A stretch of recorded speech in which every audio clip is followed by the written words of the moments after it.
There is no such thing as an easy exit or acquisition. There's always hair on the deal. Hi, I'm Jaryd Krause. I'm the host of the Buying Online Businesses podcast, and today I'm speaking with Anthony Franco, who was a seasoned founder, operator, and dealmaker who's built and sold 7 companies, 6 of them successfully, including 2 publicly listed firms. And after working closely with the team at OneReach.ai, he realized that traditional frameworks like lean and agile just don't cut it in today's fast-moving AI-driven world, and that insight led to creation of Wiser Method, a new approach that has helped founders build smarter, scale faster, and exit more strategically. He's also a licensed business broker, and on his own podcast, How to Finder, he shares real-world strategies for building businesses that are easier to repair and more valuable to sell. And in this pod, we talk about that. How do we, get your business prepared to exit and have a better valuation? We talk about structures, how to minimize your risk as a seller, also how to minimize your risk as a buyer with these different types of structures. We talk about what can go wrong in a deal. Anthony says there's always hair on the deal. And we share some examples from his side and from my side of what can go wrong and how you can be prepared and also be an attractive seller and attractive buyer to make sure deals don't go belly up. We talk about taking your foot off the gas if you're a seller through an exit, how bad that can be. And the opposite is true as well. Having your foot on the gas whilst you're going through an acquisition. Of course, you need a happy medium there. And lastly, we talk about AI, how it's evolving in business, how it's going to be changing our lives. And then we get quite philosophical too about it. Now, there's so much value in this podcast episode. Obviously, it's not the only way I can help you for free. We do talk about buying, selling. So due diligence is a massive part of that. If you haven't got my due diligence framework, it's saved people millions of dollars and made people millions of dollars. You can get that at buyingonlinebusinesses.com/free resources. There'll be a link in the description as well. Also, if you're looking at acquiring a business anywhere from 500K up, I do work as a buy-side advisor. If you're interested, reach out. I'm here for you. Let's dive into the pod.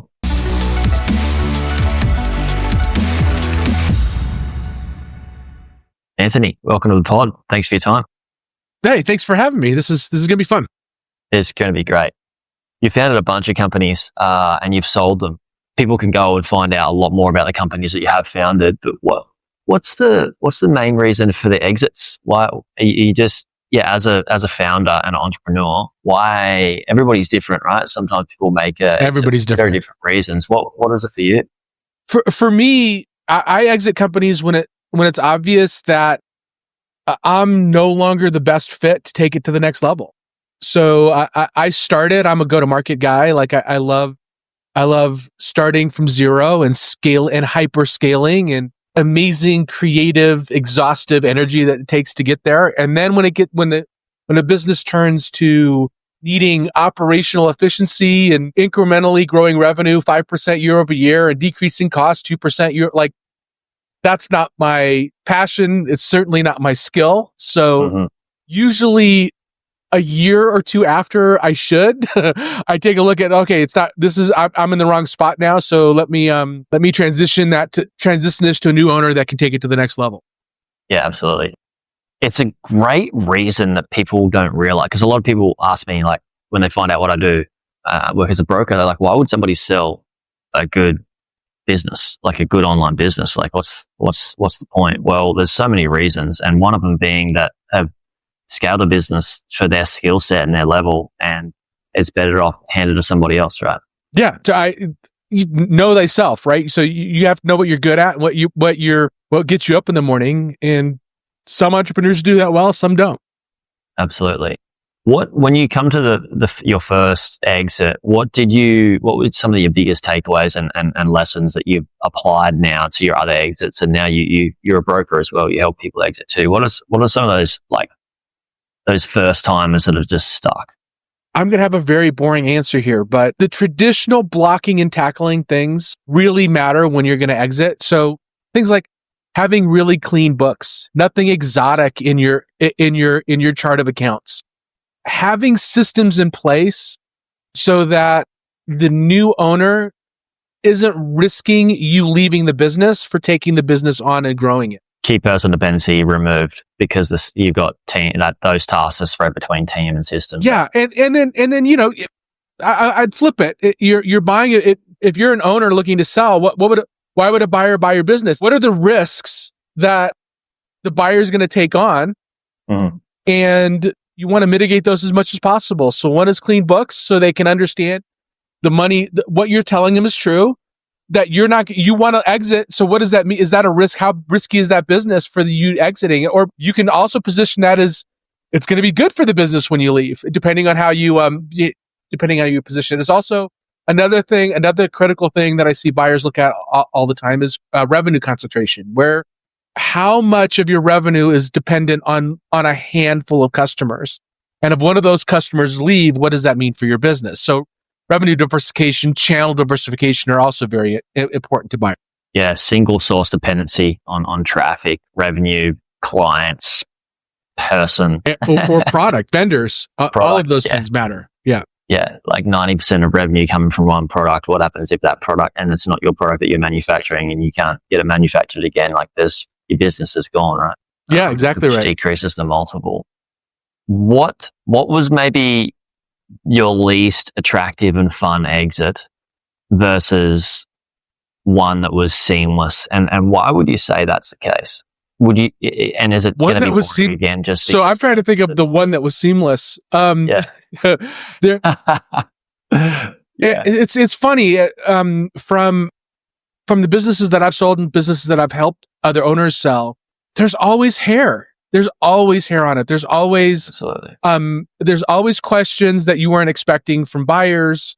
There's always buyers are always looking to get a better deal. So, there hasn't been a circumstance where an offer made is what is an offer kept, especially in the LOI phase. So I don't know, maybe I'm sick in the head. I enjoy the chaos and the randomness of it. The fact that there is no answers to how it's supposed to go.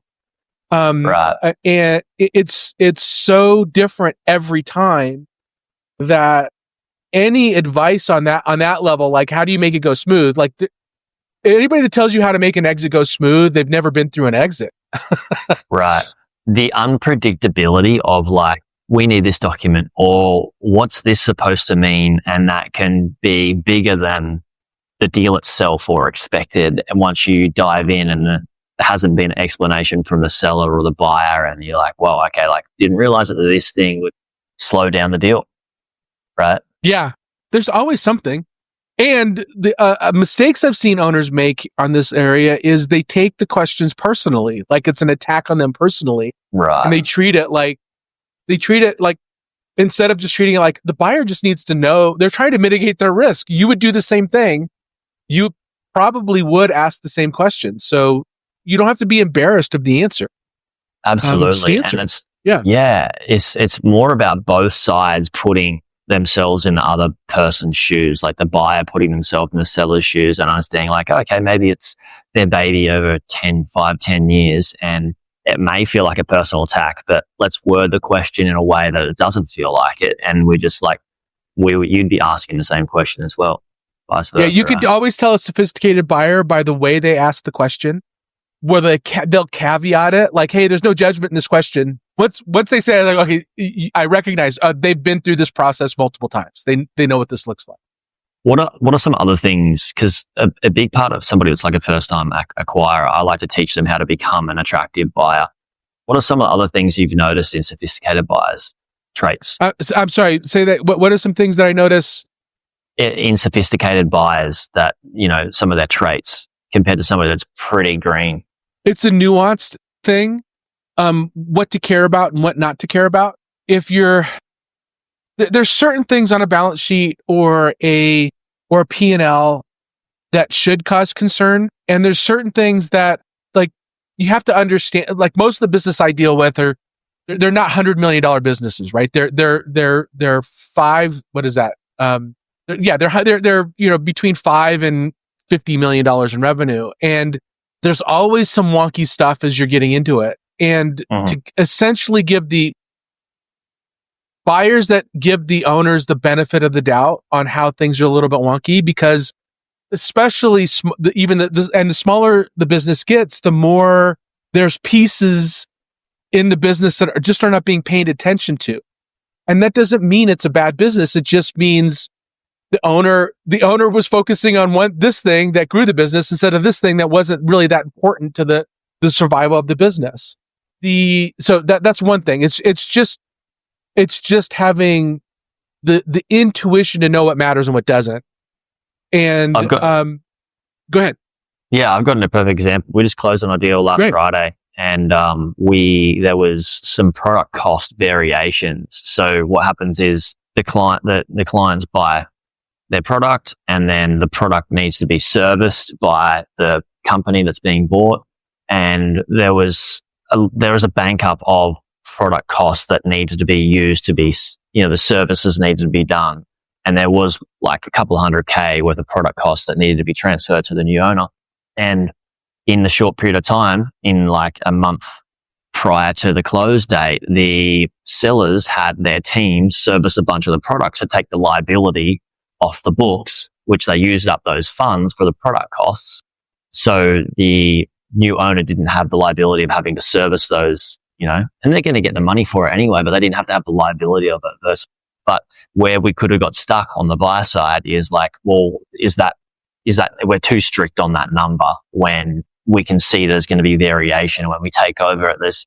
Those little things like, when does the money start to be is ours from revenue, and when does it start to become yours as a new buyer? We have those dates and stuff put in place, but there's a variation around it.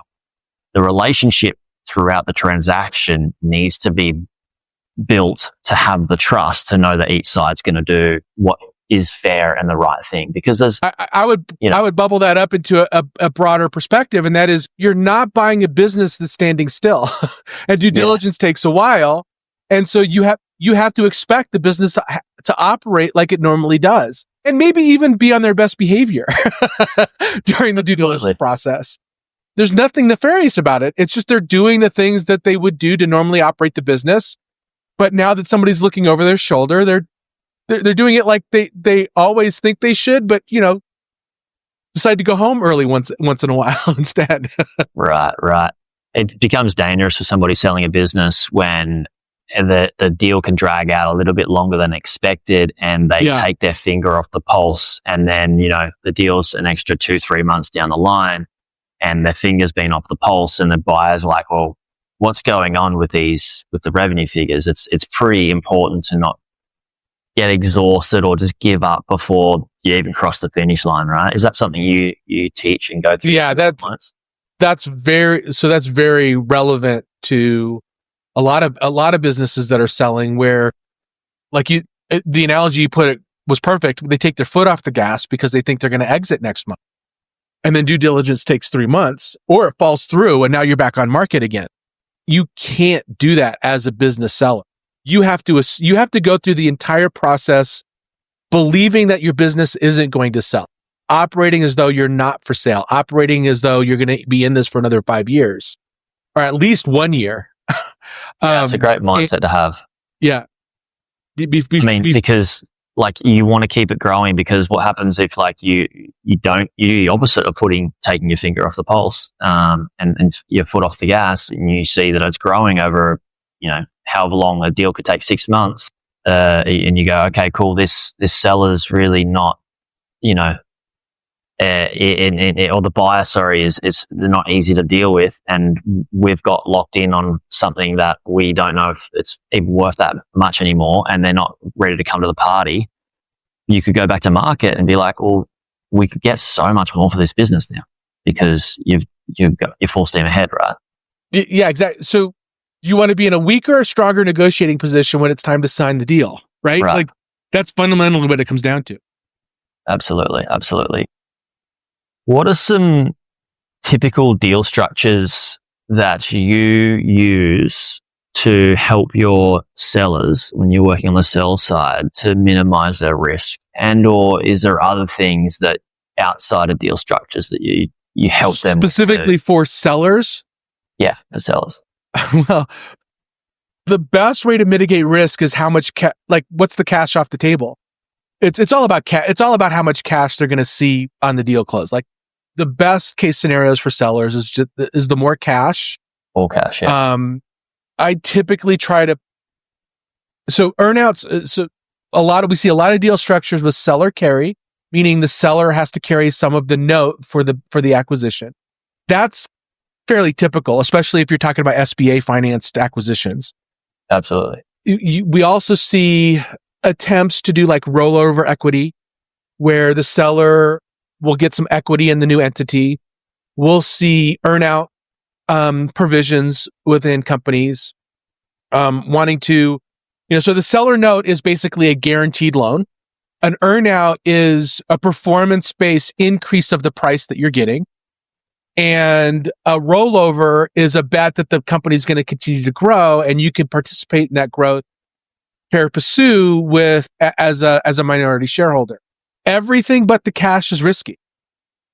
All of it is risky but the cash. So for me, given I have 6 exits under my belt, as you get older or as you get closer to where you don't want to participate, you don't want to put, like, I'm taking chips off the table. So I don't want to leave any chips on the table. I just want to move on to the next thing and not have to worry about it. So cash is king. As a seller, if you're exiting a business, you want to exit your business. You don't want to be typically tied to it for too long, unless you unless you've got a lot of trust and belief in the buyer, and you want to keep some money in the game and on the table because you don't. And there's circumstances where owners continue on with the business. They're not exiting because they want to retire. They're exiting because they want an influx of capital for the business. They want a strategic partner to help them grow it. And in those circumstances, you're willing to risk. You're willing to leave some chips on the table as you collaboratively grow the business together. So mitigating risk is such a personal decision. Where are you at in your life? What do you want to take off the table? What do you want to leave on? What's your spouse going to say? All of those things matter. Yeah, and what do you need the funds for? Where they're going to go? Maybe something. What are you going to do with it? That's another great question. Yeah, what am I going to do with the cash when I get it? Money. Yeah, exactly. Yeah, it's like we're going to go into a retirement fund. Is it going to go into ETFs or property? And where is that money going to be best put, invested? And what's the ROI on that? And there's tax as well is another example that we should do. Do you want to get paid out all of it right now and cop more of a tax, or if you're going to reinvest that money and skip paying some capital gains tax because you're reinvested it in the same structure, or like there's so many different questions that need to be answered for a seller, right? Yeah. So in order to help you with taxes, you don't need a great broker. You need a good CPA and a good financial advisor. Like you need to have somebody that really understands tax laws and tax mitigation when you exit your business, because it can literally make the difference between a $2 million exit and a $1 million exit. Yeah. I mean, when you're making an exit and you're getting the money, you want to, for tax purposes, you want to allocate those funds to different assets or different allocations of where those funds will go within the business operating expenses, marketing, fixtures, fittings, cash, to make sure you can decrease your tax based on your own personal situation. And you really need a CPA. And I've been a part of exits now, like where the CPAs just don't know much about exiting and M&A and aren't able to help, on the sell side as much as what the seller would actually need. Yeah, and there hasn't been a transaction I've been a part of where I wasn't surprised by a strategy from a CPA. Like, there's so much available to business owners exiting that you just need an expert to help you with that.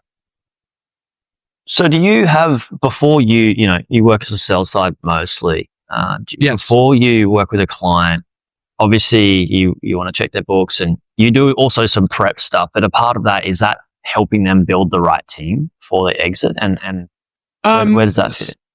So with the clients that I have worked with in the past as an advisor, as a broker, the ones that I'm actively trying to participate to sell, they're ready to sell. Like they're not in the mood to grow the team. We do some consulting around, I'm thinking about exiting 5 years from now. So what do I need to do in order to prepare for my business So some of that, yes, but it's fairly minimal. Would you be able to give us an example of somebody you know who comes to you as like, oh, we want to exit in 3 to 5 years? What does that look like? You know, in terms of like, is it first let's look at what the goal is for your exit, and then work backwards from there with the time frame that we have, and then also you make the business more attractive to a buyer? Like, what's the typical way that you so work? there's some standard blocking and tackling stuff that's true for everybody. And we talked about some of them, right? It's like clean your books up, diversify your revenue. A really big one is get all your personal expenses out of the business.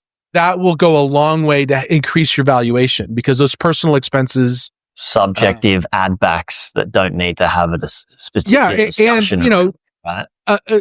Especially if you're going after buyers that are going after an SBA loan, the SBA, like, you can't tell the SBA, no, I was trying to save on taxes by putting my truck in the company. Like, the SBA doesn't care, right? They're like, no, your tax returns is what matters, not what you tried to cheat out of the government. Exactly. So yeah, that stuff, that's all of that stuff is kind of standard blocking and tackling stuff. Then you really get into quality of earnings, like how variable, what are the systems in place to make sure that you can continue to grow revenue? Exceptionally important. Mm-hmm. The team that's going to stay behind, exceptionally important. And you know, if you have that employee or distant cousin that's working for you, that's kind of on the books, that you're like, I just haven't gotten around to letting this person go, but I need to, like, probably time. Yeah. And then it's the systems. So again, your safety meetings are lined up, and you have your standard operating procedures documented, and you're following them. And the things that you should be doing in your business that you're not, those are the things that you need to be doing, so that an acquirer doesn't have to figure that out for themselves. There's a lot of the consultants that come in and tell you the things that you should be doing, but you're not doing. So just do those things. Yeah. And you'll be a much more attractive acquisition. It's pretty common sense, right? Yeah. So you're big into tech and big into AI. What are you most excited about in terms of the scaling of companies now with AI, and why? That's a very broad question. Yeah, first of all, I don't think AI is coming for your job. I don't think AI is coming for jobs. I think AI is coming for the crappy work that we have to do. Yeah. Just the frustrating, boring, stuff that can be already it's done. It's going to make us... know it should be done by AI already, right? Yeah, exactly. It's the stuff that you don't want to do. That's what AI is going to be good at doing. But a lot of companies, their differentiator is doing the crappy work well. And organization, basically, right? Like, and so oiled machine. So when that piece of it comes commoditized through AI, now you have to be good at something else. So I am looking forward. So now it comes down to product and distribution. So AI basically commoditizes everything else, and to a certain extent, it commoditizes product, because you'll be able to iterate on product a lot faster with AI than you could before. Yeah.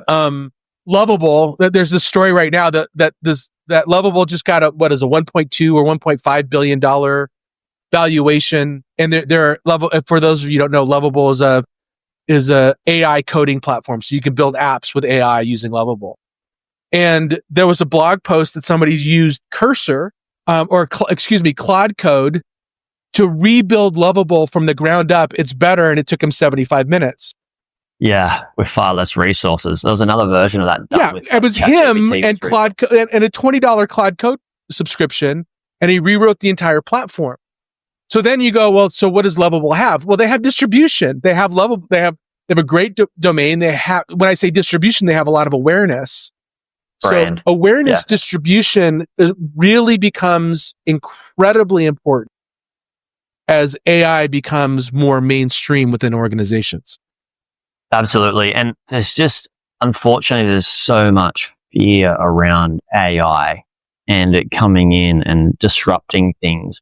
like when it comes to business and our lifestyles, it's going to make our businesses easier to run and our lifestyle easier to run. And like you said, then you've got, I mean, yes, we're going to have a level of competitors, but if you're a competitive person, you're going to be on top of it anyway. And then yeah, I don't know if easier is the goal, but yeah, because if it's easier, then it's easier for everybody. Right. You don't want to build a replicable business that somebody could just create with a $20 app in a day. Exactly right. Yeah, nobody's buying those businesses. So, well, I mean, they got a valuation on it, but that valuation would have been disrupted a lot by this use case of that other app, right? Mm-hmm.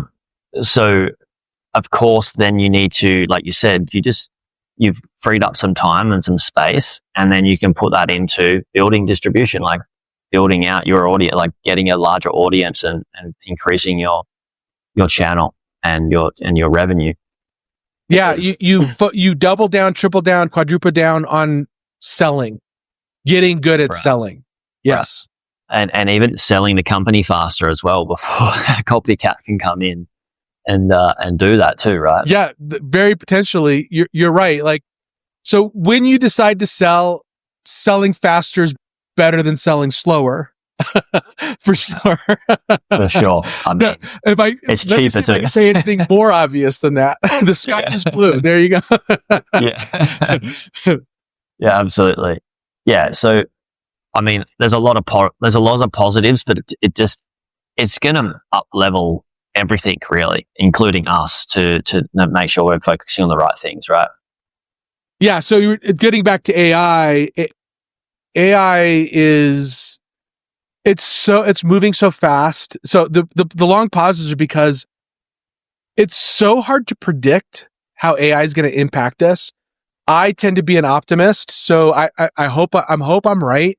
But I do believe what Elon Musk says, and that is it's going to be the age of abundance. So AI is going to be the multiplier of human creativity. I totally believe that. I'm already seeing it. Like it's already proof in it, right? Like with content. Yeah, but will the advance the increased this is getting really philosophical now, but will the increased acceleration of technological improvement be so disruptive so fast that the economy doesn't have a chance to keep up with it? I don't think so, but I don't know. I don't think anybody knows.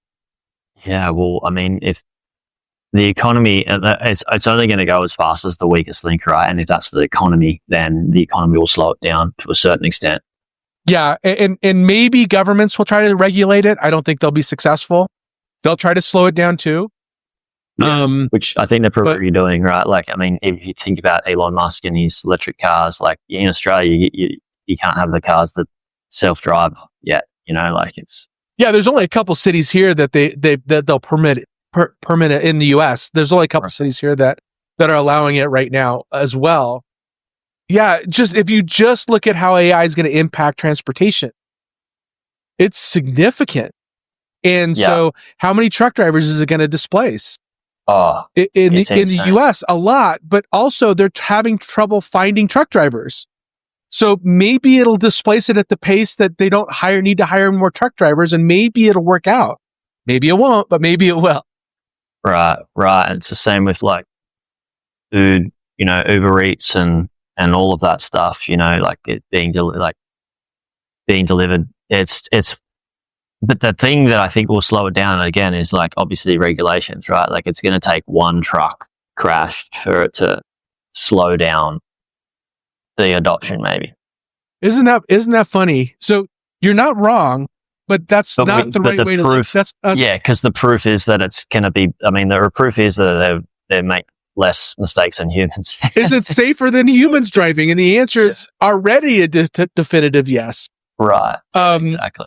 But you're not wrong. So somebody's going to point out, see, it was the Cybertruck that caused that crash. So we need in full self-driving. So therefore, we need to ban full self-driving. It's like. No, it's still safer than I would still rather a Cybertruck. How many more lives are going to be saved with auto? Yeah, for sure. Vehicles? Yeah, for sure. Absolutely. They already are. It already is happening, even with just assisted driving. It's had a profound impact on safety. And so if you take that and extend that beyond transportation, AI should make things a lot better. I'm with you. I'm with you on that. Thank you so much for your time, Anthony. Where can we send people to find out more about you? Definitely mention your podcast. Yeah, my podcast is howtofounder.com. We talk to other founders about tactics about growing and scaling their businesses. And then I'm also working on an open source project called AI First Principles. Just visit aifirstprinciples.org. And you can just show it's open source. There's nothing to buy there. Just show your support on that website. And we're trying to grow a community of folks that want to help ensure AI is safe and effective, especially when operationalizing it in enterprise. So those are the two places you can find me. Awesome, guys. There'll be links to those in the show notes. Again, Anthony, thank you so much for coming on. Appreciate you. Thank you. Everybody, thank you for listening, and I'll see you on the next one.